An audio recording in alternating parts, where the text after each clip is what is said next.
My name is Richard Mendes. I'm the Chief Product Marketing and Marketing Officer for a company called Anypresence.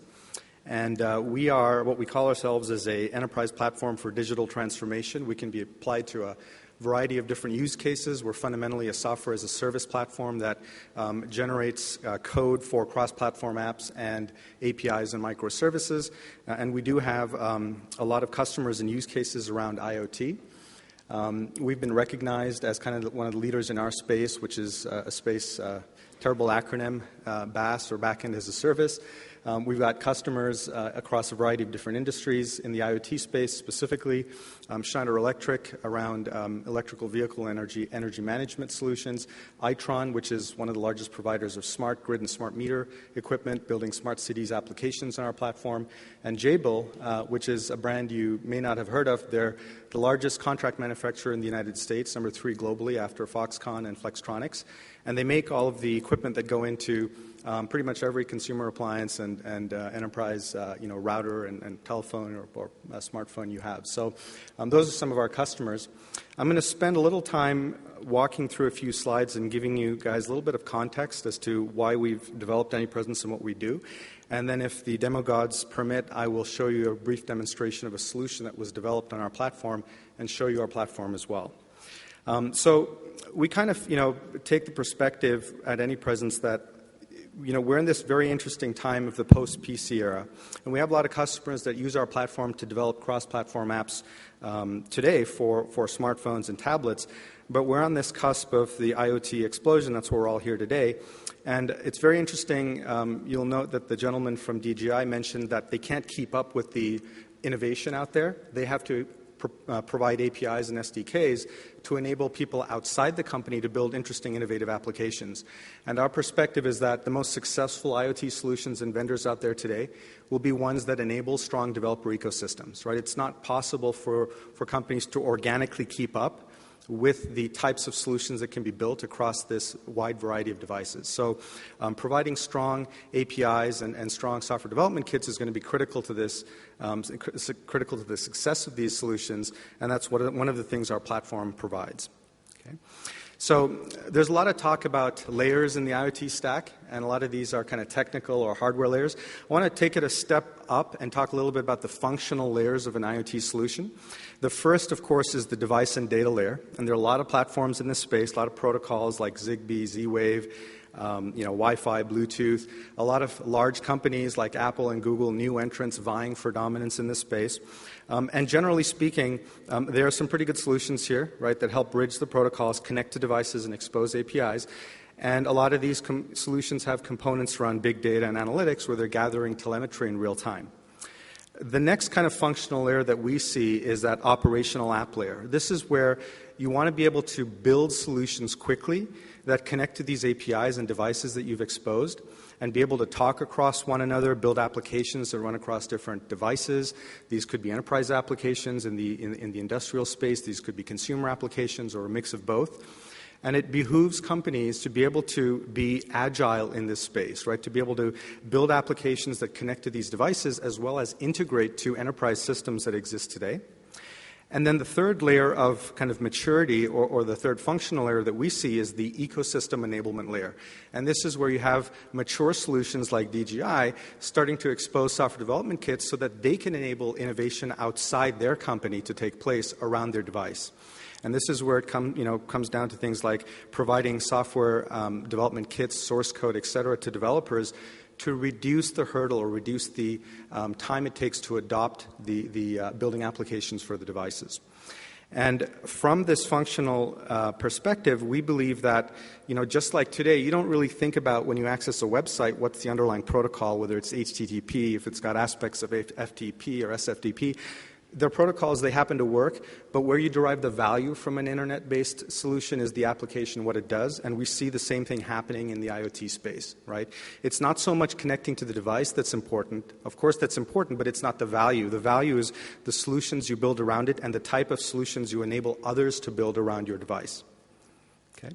So one of the challenges in enabling this is when you kind of, if you're whether you're an IoT vendor or you're someone who's trying to build apps for IoT devices, when you look at or think about an IoT app, your expectation is, I got to just figure out how to connect to a device, and then I got to figure out what platforms my app needs to run on, and then I just got to make a good user interface, right? And those are all certainly important building blocks and critical to the success of your app. But unfortunately, it's not the reality of IoT app development, right?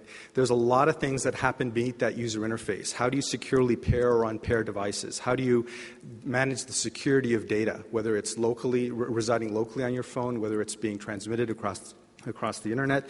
How do you optimize for bandwidth in areas where there's low or intermittent coverage? User authentication, server-side business logic, data integration, new API versions. There's a ton of things you have to think about, roadblocks, hurdles, et cetera, beneath that user interface layer of the app. And that's kind of where the Anypresence platform focuses. Okay? So if you look at our solution at a high level, and I promise I'll get to a demo quickly, we have a cloud-based multi-tenant environment for you to design an application. And when we say application, we mean the full stack. So the data sources you're connecting to, which could be appliances, an IoT hub, a Wi-Fi module directly, or enterprise data sources, SAP, Oracle, CRM systems, things like that.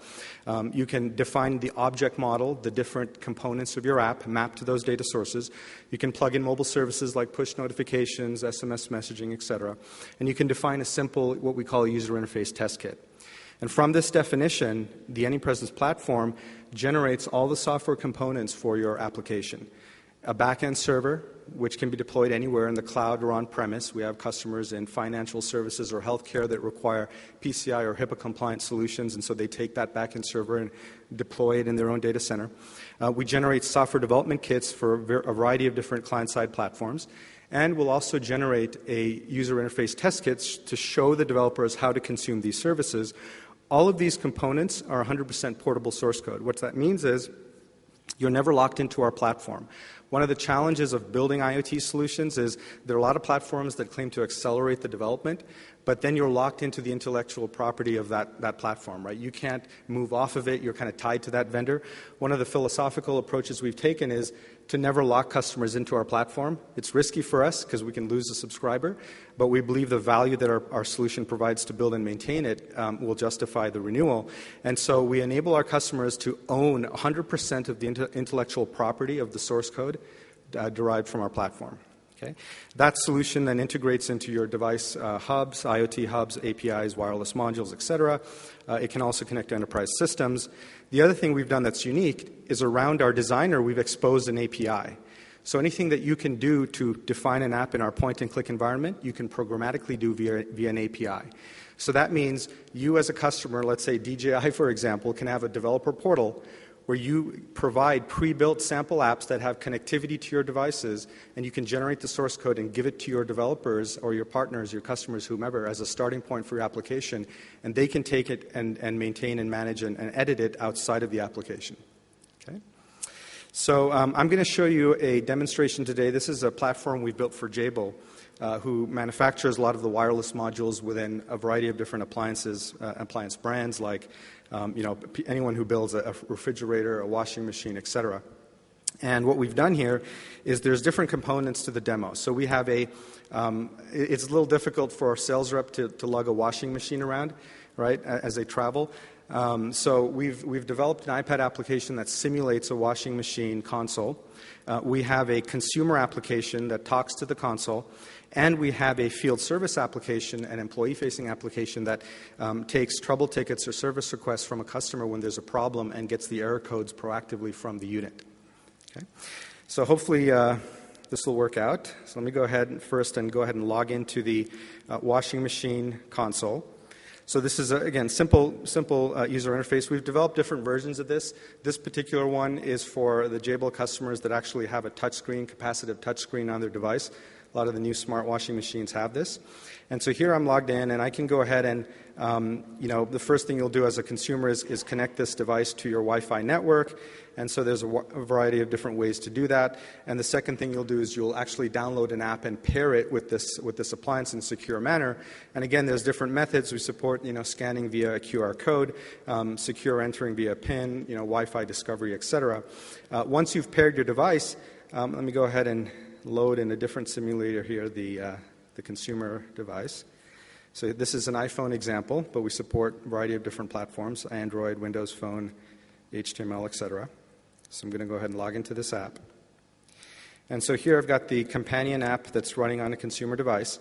And if I go ahead and let's just start a simple wash here, I'm going to put in some wool items and go ahead and start this. And so you see the washing machine is now running. I got a little notification. You guys can't see this, but this is my Apple Watch. And so the app on my device just got a push notification. If I come in here, I can see that I've got 44 minutes remaining. And I can go ahead and proceed through this demo, and it'll go through the paces. But let's say, for example, for the case of demo, that I get an error code here, right? So something happens in the washing machine, maybe something with the motor or some other issue. And the next time I go into my app, I get a push notification saying that there's an error. And right from here, I can go ahead and submit a service request, right? So I don't get just a arbitrary error code. I can go ahead and submit some information. So let's say this is a IoT demo service request, and I got to pick a date. Let's go ahead and pick a date for today. Go ahead and submit this request. And so I've submitted a request as a consumer. This information, of course, is sent back to the brand manufacturer. And if I've got a contract with a service provider, or in some cases some of the higher-end brands have their own field service techs, I can go ahead and log in on my ruggedized device if I'm a field service technician out in the field. And once I sign in, I'll get a list of all of the service requests that have been assigned to me as a field rep. And here, I believe, is the the service request that I just submitted. And it actually can look up based on a Bluetooth or RFIDs whether in the truck I have the appropriate parts to service this request, and I can go ahead and schedule this with the customer. Right? So just a quick example to show you guys, kind of the different components of a potential IoT solution. A lot of moving parts, if you remember that iceberg slide, right? So there's a lot more than just the user interface here. I had a multi-channel demonstration where I was simulating an appliance. I had a consumer app. I had a field service app. All these different components are communicating via a enterprise backend server that can be scaled in the cloud or on-premise. And you can have multiple instances of this per brand, or multiple instances per specific appliance, or regional instances deployed depending on whether you're a global customer, and pretty much any deployment architecture that you'd like. Right? So the second aspect of this demo is, or beg your pardon, of our platform, and I'm not going to have time to be able to demo this completely for you today, but you can take you can define a template in the platform that we provide, and provide the source code for that template through your own company's developer portal so that you can enable partners and customers to be able to build interesting applications around your IoT device. Right? And I'm going to show you kind of behind the scenes what that looks like with the Anypresence platform. So this is the multi-tenant design environment that I mentioned, and here's the smart appliance demo that we just saw. And one of the first things you'll do here when you're building an application is you'll go ahead and define the data sources you're connecting to. So I've got a variety of different data sources I can connect to. You can define the way you're going to authenticate this user, which could be through Facebook or Google, or potentially an enterprise provider. And then you can go ahead and define all of the business logic and the objects within your application. In this case, we have things like a service request, an appliance, etc. All the fields and what those data sources that these things are mapped to. And from there, you can go ahead and generate and deploy the source code across these different platforms, and you own the IP that's output from our solution. Right? So I think I have one more minute left. So just to wrap up again.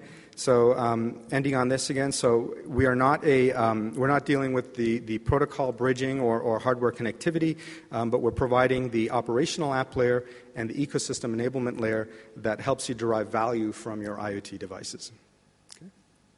Thank you.